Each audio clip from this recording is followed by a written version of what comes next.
tardes a todos. Bienvenidos a este domingo. Queremos comenzar expresando lo que dice el Salmo 24. De Jehová es la tierra y su plenitud, el mundo y los que en él habitan, porque él la fundó sobre los mares y la firmó sobre los ríos. ¿Quién subirá al monte de Jehová? ¿Y quién estará en su lugar santo? El limpio de manos y puro de corazón, el que no ha elevado su alma a cosas vanas, ni jurado con engaño. Él recibirá bendición de Jehová y justicia del Dios de salvación. Tal es la generación de los que le buscan, de los que buscan su rostro, oh Dios de Jacob.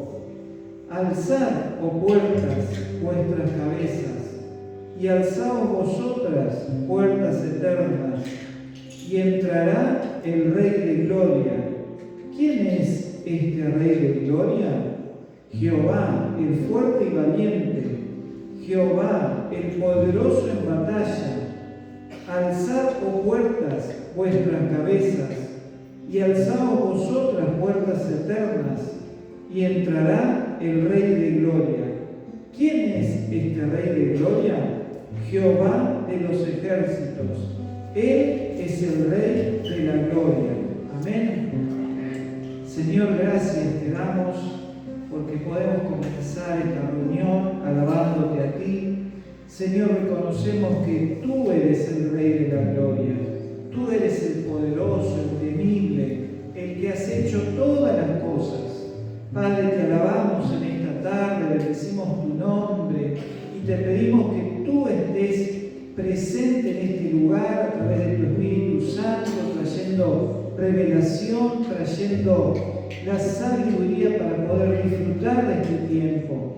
Señor, sabemos que tú estás aquí porque tu palabra lo dice. Donde dos o más se reúnen en mi nombre, ahí estoy yo. Señor, tú vives en nosotros. Manifiéstate con poder, con gracia en este lugar, en este tiempo.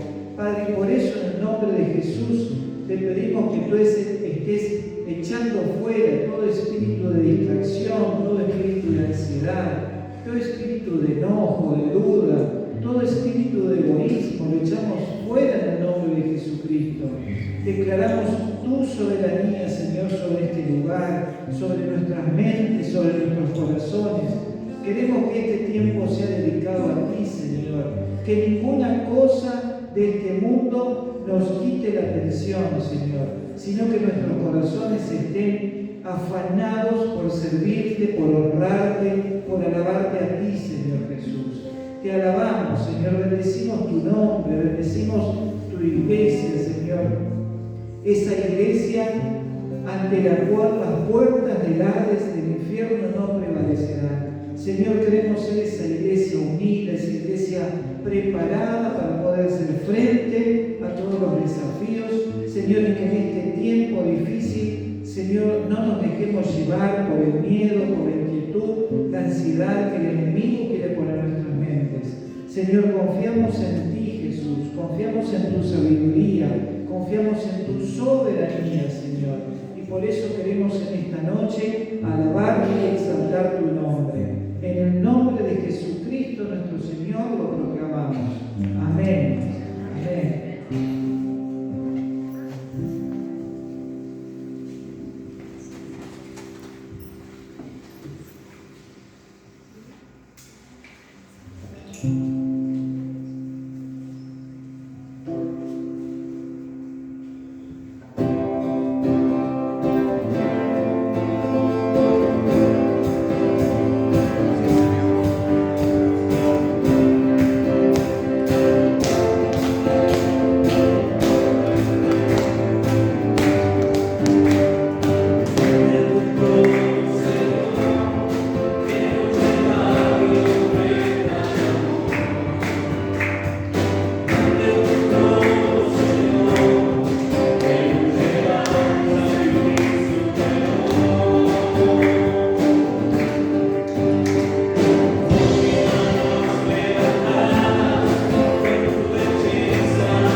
atento, aún cuando te ignoro.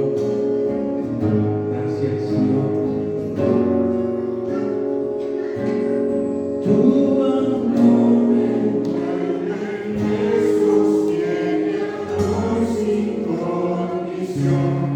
Me persigue, deja las 99 y va por mí. No puedo negarlo ni merecerlo. Tu amor se entregó por mí. Tu amor me envuelve, me sostiene, amor sin condición. Gracias, Señor.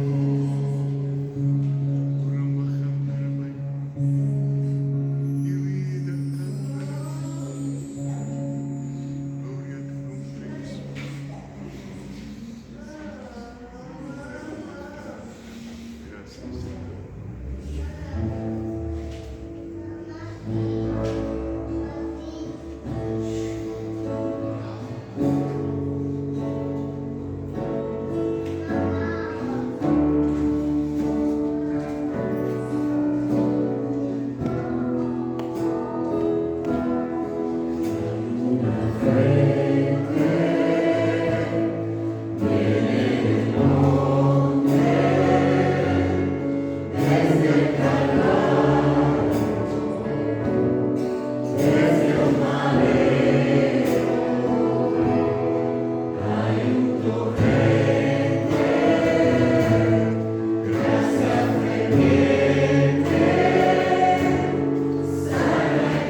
Amén. Sigamos edificando conforme a los planos, el Señor sabe de esto. Y hoy quisiera compartir algo no fácil de compartir, y menos en un tiempo prudente. Quisiera que pudiésemos hoy, entiendo esto como de fundamental, esencial importancia para la Iglesia de Jesucristo. Estas tres cosas son tres ángulos de apreciación, lo que quisiera trazar hoy. Tres ángulos donde ver al Cordero. Hablamos la semana pasada, pero tres ángulos donde observar al Cordero. El primer ángulo es el Cordero y la cruz, el madero. Cristo, el Cordero y la cruz. El segundo ángulo y apreciación es Jesús y el trono, sentado a la diestra de Dios Padre. Tercero, Jesucristo puesto de pie. Ya la parusia dispuesto, cuando Jesús se pone de pie, es porque viene en gloria a buscar a su pueblo. Tres ángulos de apreciación difícil de poder desarrollar en un momento, pero quisiera que te quedes con estas tres cosas, tres perspectivas para ver, tres ángulos para distinguir lo importante que es para nosotros ubicar a Cristo en el contexto real y qué significa cada uno de estos ángulos donde estamos tratando de apreciar la verdad. Conoceréis la verdad y la verdad os hará libres. Se dicen tantas cosas, hay tantas opiniones, hay tantas vertientes que a veces no sabemos dónde estamos parados. Bueno, es importante que veas a Jesús en la cruz, el Cordero inmolado en la cruz. Es un escenario correcto para observar. Claro que ya no está en la cruz. Cristo resucitó.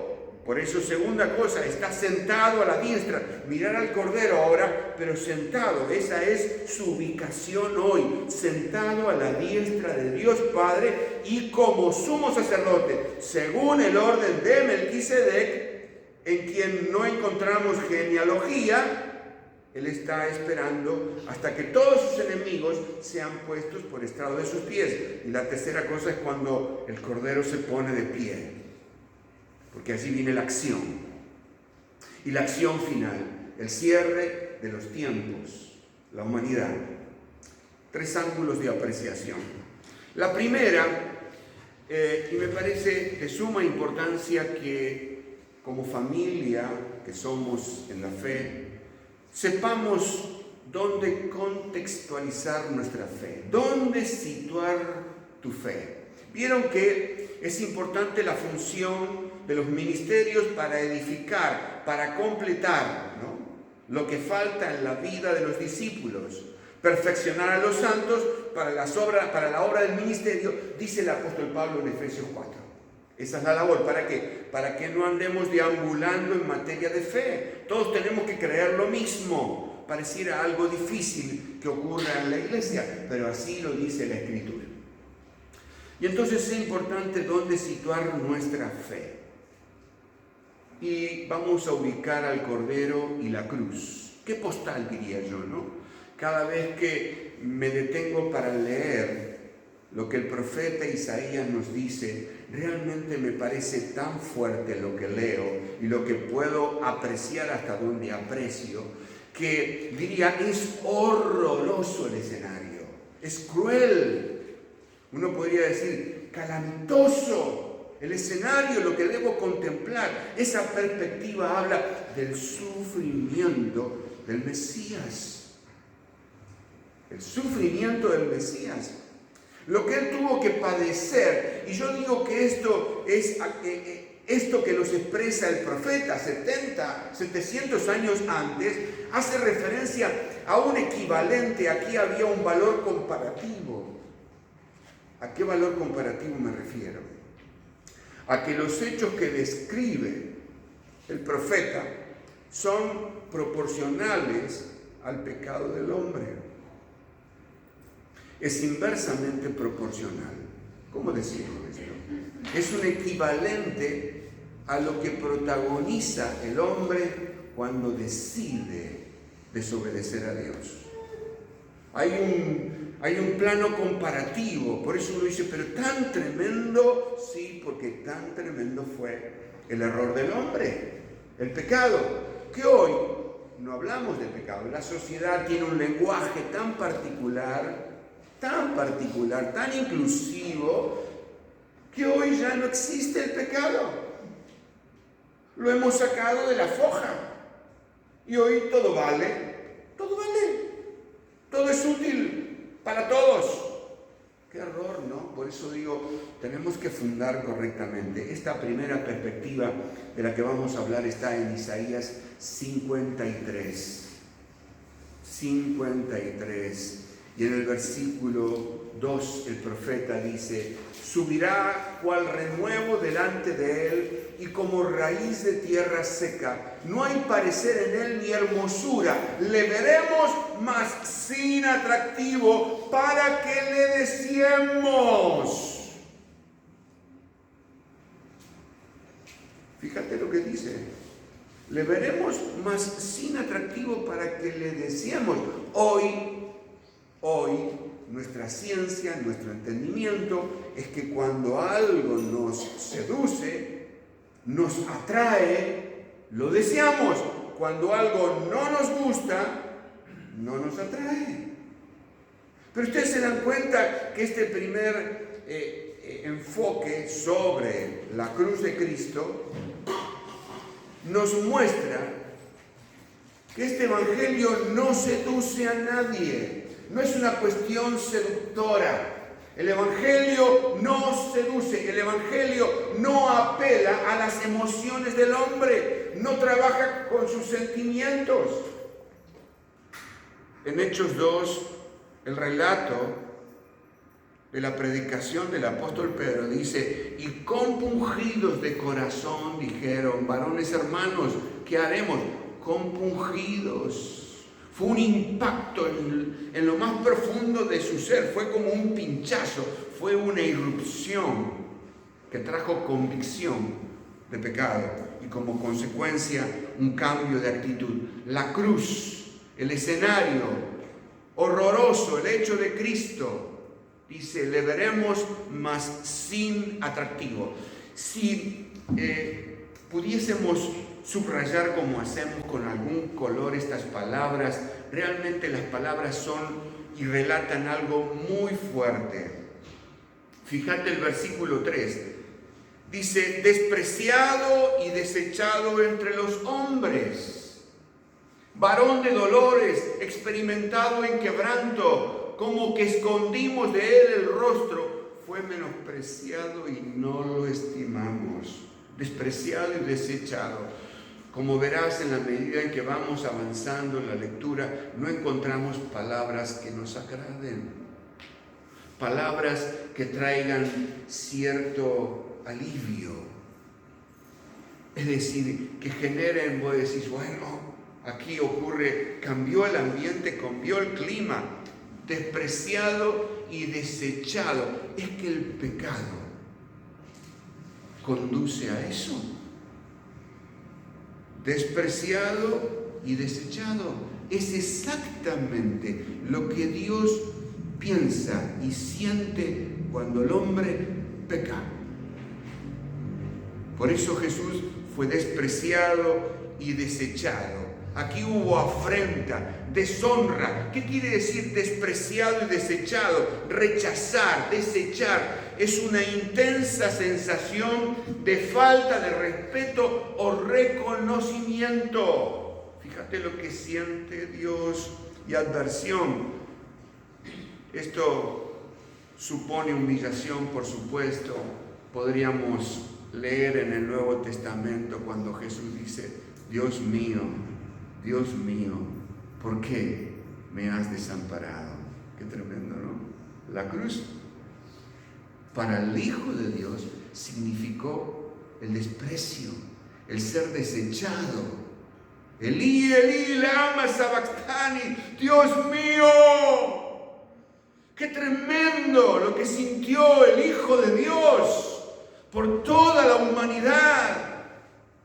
Despreciado. Cuando alguien te mira más, solo te mire mal, vos y yo ya nos caemos. Ni hablar si a esa mirada le agrega algún calificativo. Varón de dolores, experimentado en quebranto, fue menospreciado y no lo estimamos. ¿Qué desea una persona sino ser valorada, apreciada, un bebé en el vientre de su madre y crecer con esos valores? Fíjate vos, varón de dolores. Varón de dolores, ¿qué manera de calificarlo? Era una característica distintiva de Jesús. Era el dolor. Él sufrió. Él vino para padecer el pecado de la humanidad. Cristo lo padeció. Eso dice la cruz. La perspectiva que muestra el Cordero en el madero es que Cristo padeció el pecado de los hombres, que hoy relativizamos y que a veces en el seno de la misma iglesia también utilizamos esta relatividad, este concepto. Experimentado en quebranto, familiarizado con la aflicción por su constante contacto con ella, quebrantado. Esto también habla de enfermedades, de calamidades, y podríamos destacar la lepra como señal de juicio. Fíjate todo lo que implica esto, por decir algo, varón de dolores, experimentado en quebranto. Hasta aquí podría decirte 6 palabras que hemos comentado hasta aquí: sin atractivo, despreciado, desechado, varón de dolores, experimentado en quebranto, menospreciado. Ninguna de estas palabras diría, hablan bien de lo que padeció, de lo que le tocó padecer al Hijo de Dios por amor a nosotros. La cruz tendría que haber sido el destino del hombre, pero como Dios nos predestinó antes de la fundación del mundo para que fuésemos santos y sin mancha delante de Él, el destino fue el destino de su Hijo. Dijo el sumo sacerdote de aquel tiempo: es mejor que uno muera por todos nosotros, sino que todos muramos. Versículo 4. Ciertamente llevó Él nuestras enfermedades y sufrió nuestros dolores. Pregunto, ¿te gustaría llevarte puesto la bronquitis de algún otro? ¿La neumonía de algún otro? ¿O alguna otra enfermedad contagiosa como la que hoy tenemos en pantalla? ¿Te gustaría llevar algo de eso? Llevó Él nuestras enfermedades y sufrió nuestros dolores.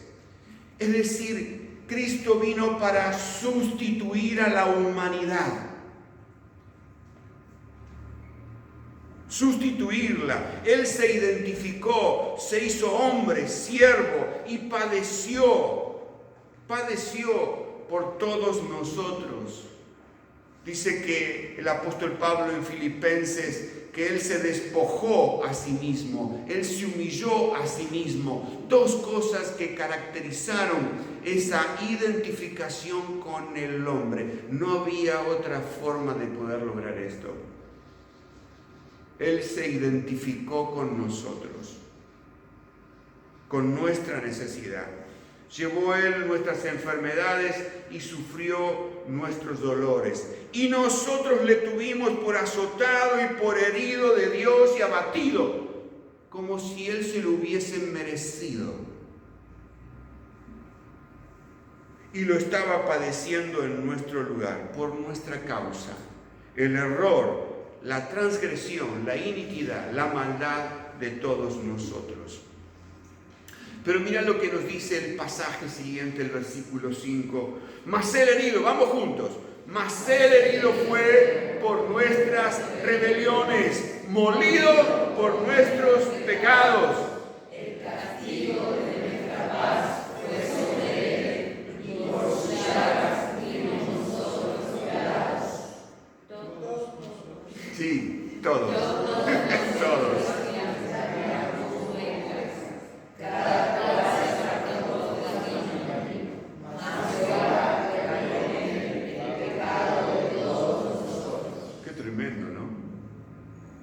Luego de decir en 4 frases lo indescriptible del padecimiento del Mesías, viene la confesión. Todos nosotros nos descarriamos como ovejas, cada cual se apartó por su camino. Mas Jehová cargó él el pecado de todos nosotros. Cuando alguien te hace cargo de algo que no te corresponde, ¿cómo reaccionas? Y Jesús cargó con el pecado de todos nosotros. 4 cosas dice este versículo 5. Mas él herido fue por nuestras rebeliones. Herido. Aquí hubo juicio. Cuando hablamos de herido, aquí hubo juicio. El juicio cayó sobre Jesús. Nuestras transgresiones. Esto era juicio. Transgresiones, iniquidad, maldad, perversión. Intento fallido de dar en el blanco, dice una palabra griega acerca del pecado, que no se puede circunscribir a una sola definición. El cuerpo de Cristo fue maltratado, castigado, lacerado, clavado, traspasado. Su alma fue angustiada, herido. Mas él herido fue por nuestras rebeliones. ¡Qué manera de herir! Si te pegan un cachetazo no te duele tanto como si te dijeran alguna barbaridad o te calificaran de algo que no te agrada.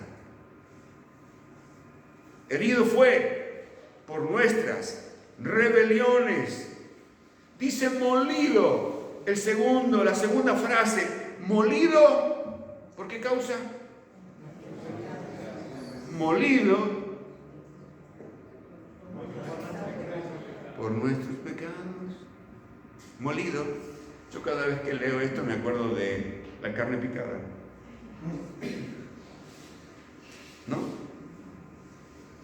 Las mujeres dicen, comprame 1 kilo de carne picada, pero para hacer empanada. Pero acá, ¿para qué fue? Porque ese trato que recibió Jesús por causa nuestra tenía que ver con nuestros delitos y pecados. Tenía que recibir un trato tan exegético, diría, tan analizado, tan bien aplicado a porque yo digo que la cruz es la obra perfecta de Dios, y diría perfectamente perfecta y completamente completa. No se puede definir con un término.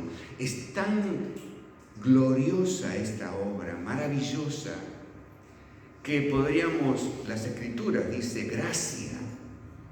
Uno cuando mira la cruz puede decir compasión, sentir juntamente con misericordia, la acción de la compasión, que concluyó en el perdón de los pecados de toda la humanidad. Molido por nuestros pecados. Él fue abrumado por los sufrimientos internos y externos. Fue un trato tan aplicado al pecado que el hombre cometió, que nosotros hemos cometido y que Dios trató de una forma drástica. Esto no nos gusta mucho, porque nosotros al pecado tratamos de darle una mano de bleque. ¿Cómo decir esto? Que no parezca tan oscuro. A veces hasta solidario con el que peca, porque siempre hay algún justificativo. Pero Dios trató de una forma drástica al pecado en la persona de su Hijo. Por eso su Hijo fue molido por nuestros pecados. El castigo que Él recibió fue tan severo que revela la conducta. La conducta. Dios es santo. 3 veces santo. Esto revela la santidad de Dios.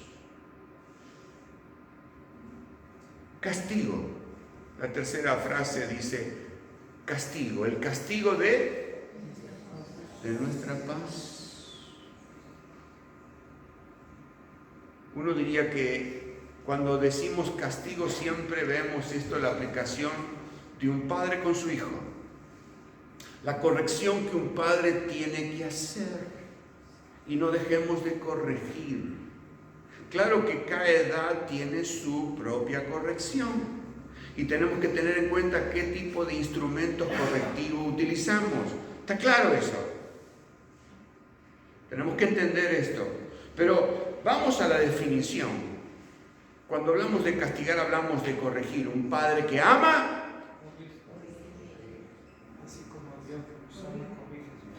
Claro. Por eso está la imagen allí. ¿Y qué hizo Dios? Castigó. Pero lo castigó a su hijo. Y su hijo no había pecado.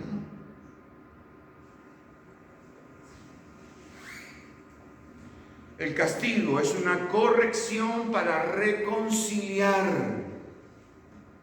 Es una corrección para propósito, reconciliar. Amén. Cuando corregías a tu hijo o corregís a tu hijo, tiene que llegar a este punto, a la reconciliación. Cuarto dice llagas. ¿Qué dice tu Biblia allí? Más fuerte, todos juntos. Qué bueno, ¿no? Gracias, Señor. Podemos decir gracias. Y eternamente, toda la eternidad, tenemos que estar agradecidos, porque esa eternidad tiene que ver con esto. No existe eternidad sin la cruz de Cristo. Azotado, herido, sus heridas provocaron úlceras. Por sus llagas fuimos nosotros sanados, curados. Vieron que a veces nosotros transcribimos lo que Cristo hizo por nosotros de una forma muy propia, tratando de resolver nuestros conflictos. No estoy diciendo que esto sea malo, pero a veces en la aplicación somos muy egoístas, porque solo buscamos el beneficio y no nos encontramos con el mensaje del Cristo crucificado. El mensaje que está diciendo, esto te tendría que haber ocurrido a vos. Pero por amor, esto le ocurrió al Hijo de Dios. Todos nosotros nos descarriamos como ovejas, mas Jehová cargó en él el pecado de todos nosotros. Observemos un detalle. Luego de decir estas 4 cosas que hemos señalado, herido, molido, castigado y llaga, llegamos a un punto central aquí. Dice, cargó en él el pecado. Ven que está en singular, dice pecado, no pecados. ¿Por qué dice pecado? Cargó en él el pecado de todos nosotros. Luego sí está el plural. El pecado original fue la desobediencia. Ese es el pecado. Y a partir de esa desobediencia produjo todo lo que hoy nosotros bien sabemos. Porque como dice Pablo, todos nosotros vivimos en otro tiempo, siguiendo la voluntad de la carne y de los pensamientos de la carne, y éramos hijos de ira lo mismo que los demás. Ahora, no fue meramente una ofrenda por el pecado, sino que fue hecho pecado. No fue solo una ofrenda, sino que Jesús se hizo pecado por nosotros. El pecado colectivo de todo el mundo. No meramente justos, sino justicia de Dios. Esto significa que el justo fue castigado cual si fuese culpable, para que el culpable, nosotros, fuésemos recompensados como si nunca hubiésemos pecado. Qué interesante es esta ecuación, ¿no? Es tremenda, ¿eh? Cuando Dios dice justicia de Dios, significa que a nosotros nos es imputado, nos es contado, cambiemos la palabra, la correcta relación que Jesús tenía con su Padre, esa vida sin tacha, sin error, sin pecado, nos es contada a nosotros y a Él todas nuestras rebeliones. ¿Qué te parece? Dios muestra su santidad aquí. Versículo 7 dice, angustiado y afligido, no abrió su boca. Claro. Si vos y yo somos injustamente tratados, ya hubiésemos abierto la boca muchas veces, ¿o no? Pero a Jesús lo estaban crucificando.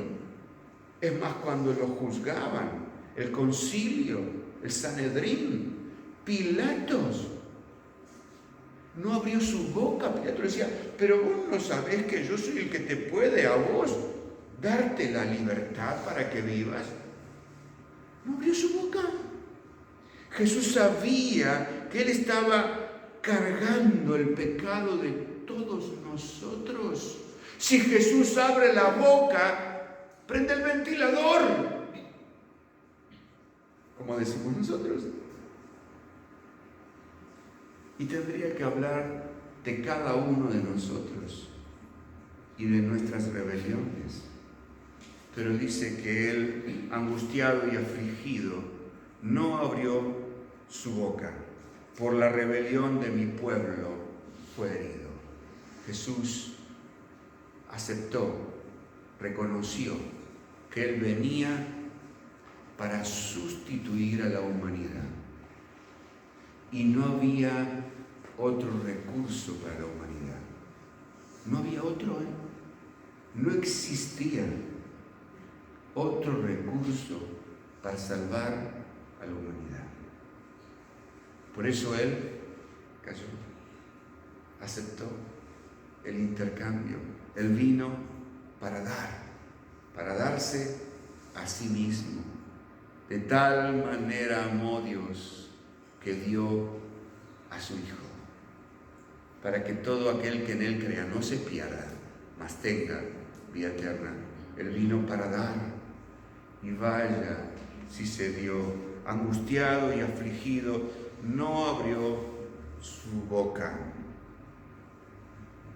Fue apremiado Jesús en esa instancia, pero fue apremiado y lo hicieron como responsable, ¿no? Uno diría, le exigieron rigurosamente el pago de la deuda que no le correspondía. ¿Qué te parece a vos? Le exigieron rigurosamente el pago de una deuda que él no contrajo. Él enmudeció y no abrió su boca. El versículo 8 nos dice, por cárcel y por juicio fue quitado, por la rebelión de mi pueblo. Vos ves cuál es la causa, cuál es la realidad. Dice, por cárcel y por juicio fue quitado. Se dispuso con los impíos su sepultura. En realidad, Él es crucificado junto a dos delincuentes. Con todo eso, Jehová quiso quebrantarlo, sujetándolo a padecimiento. Miren qué tremendo, estoy hablando del versículo 10. Cuando haya puesto su vida en expiación por el pecado, verá linaje, vivirá por largos días, y la voluntad de Jehová será en su mano prosperada. Cuando haya puesto su vida en expiación por el pecado, expiar. Miren los pecados, es decir, los sacrificios que se realizaban o que realizaba el pueblo de Israel no contemplaban quitar los pecados. Cuando ofrecían justamente un animal en sacrificio y esa sangre luego era rociada allí en el tabernáculo, en el lugar santísimo, 7 veces sobre la tapa del propiciatorio y una vez sobre el costado, no sin antes haber encendido, yo digo encendido, ese carbón y echar sobre ese carbón encendido el incienso, levantaba todo como un humo aparte del perfume, para que no se pudiese, ¿quién puede estar en la presencia de Dios, el arca del pacto, y no morir, y a la vez no llamar la atención de los curiosos? Pero fíjate lo que ocurría cuando el sacerdote hacía esto una vez al año, primero por sus pecados y por la familia sacerdotal, y luego por el pueblo de Israel. ¿Qué se hacía? ¿Cómo se hacía? Y se purificaba todo lo que había allí dentro. Pero luego había otro animal que también se imponía las manos, se confesaba y se lo enviaba al desierto, a Azazel, como se lo mandaba al diablo, como quien dice. Hay distintas interpretaciones sobre ese lugar, pero lo cierto es que justamente este sacrificio no quitaba el pecado, simplemente extendía la misericordia de Dios sobre su pueblo, es decir, la presencia de Dios un año más sobre su pueblo. Ahora vos te das cuenta lo tremendo de esta obra de Cristo, expiatoria por cierto. Ya no es una cuestión de extender un año más el plazo, la prórroga sobre nuestras vidas, sino que Él quitó, dice Colosenses, quitó el pecado, lo quitó y lo clavó en la cruz. ¡Aleluya! Gloria al que está sentado en el trono, y el Cordero, sea la alabanza, la gloria, la honra y el poder. ¡Aleluya! Bendito sea tu nombre. Verá linaje, vivirá por largos días, verá el fruto de la aflicción de su alma y quedará satisfecho. Verá la aflicción de su alma, verá el fruto de la aflicción. Por eso digo que la cruz fue un parto. Allí todos fuimos engendrados por Él.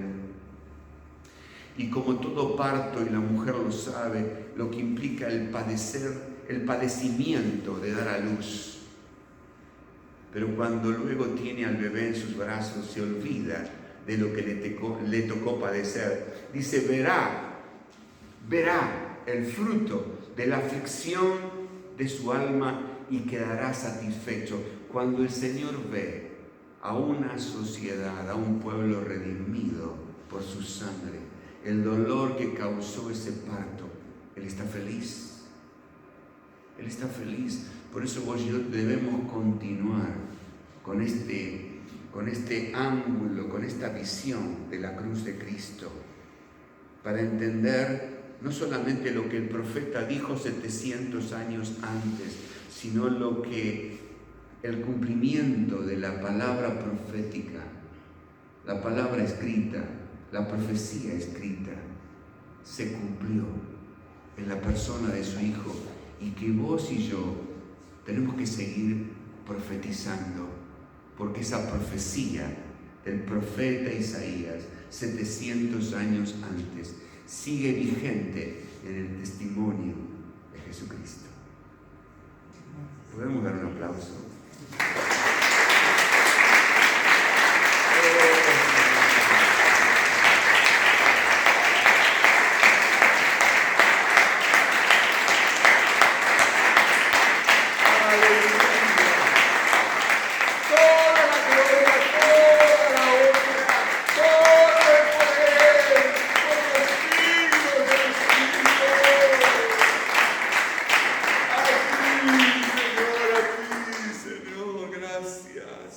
gracias, Señor. Muchas gracias. Por tanto, yo le daré parte con los grandes y con los fuertes repartirá despojos, por cuanto derramó su vida hasta la muerte y fue contado con los pecadores, habiendo él llevado el pecado de muchos y orado por los transgresores. Amén. Se me acabaron las palabras. Dejamos las otras dos miradas para otro momento. Tremendo. Dios es maravilloso. Funda tu fe correctamente. Aplicada a esta obra perfecta de Cristo. No le quites la mirada en este tiempo. Y sé un instrumento bien aplicado, un instrumento de justicia. Hablarle a la gente de este Jesús. Hablarle de este Jesús. Hablarle a la gente.